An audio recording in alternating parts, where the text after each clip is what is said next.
ತನ್ನದೇ ತಪ್ಪಿದ್ರೂ ಕೂಡ ಕಾರ್ ಚಾಲಕನ ಜೊತೆ ಯಾವ ರೀತಿಯಲ್ಲಿ ಬೈಕ್ ಸವಾರ ರಗಳೆ ತೆಗೆದಿದ್ದಾನೆ ನೋಡಿ. ನಗರದಲ್ಲಿ ರೋಡ್ ರೇಜ್ ಪ್ರಕರಣಗಳು ಯಾವುದೇ ಕಾರಣಕ್ಕೂ ನಿಲ್ತಾ ಇಲ್ಲ.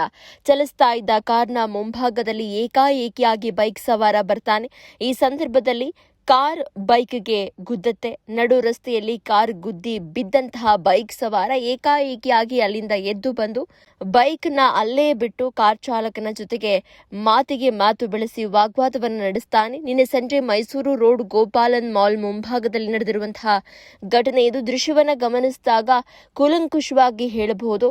ಇಲ್ಲಿ ಕಾರ್ಗೆ ಬೈಕ್ ಸವಾರನೇ ಅಡ್ಡ ಬಂದಿರ್ತಾನೆ. ಅಂತರದಲ್ಲಿ ಸ್ಲೋ ಮಾಡ್ತಾನೆ, ಡಿಕ್ಕಿ ಹೊಡಿತಾನೆ, ನೆಲಕ್ಕೆ ಬೀಳ್ತಾನೆ. ಬಿದ್ದ ನಂತರದಲ್ಲಿ ತನ್ನ ತಪ್ಪಿನ ಅರಿವಾಗಿ ತಾನು ಸೈಡಿಗೆ ಹೋಗಬಹುದಾಗಿತ್ತು. ಅದನ್ನ ಬಿಟ್ಟು ಬೈಕನ್ನ ಅಲ್ಲೇ ನಡು ರಸ್ತೆಯಲ್ಲಿ ಬಿಟ್ಟು ಕಾರ್ ಚಾಲಕನ ಜೊತೆಗೆ ವಾಗ್ವಾದಕ್ಕೆ ಇಳಿದಿರುವಂತಹ ದೃಶ್ಯ ಕಾಣಸಿಗ್ತಾ ಇದೆ.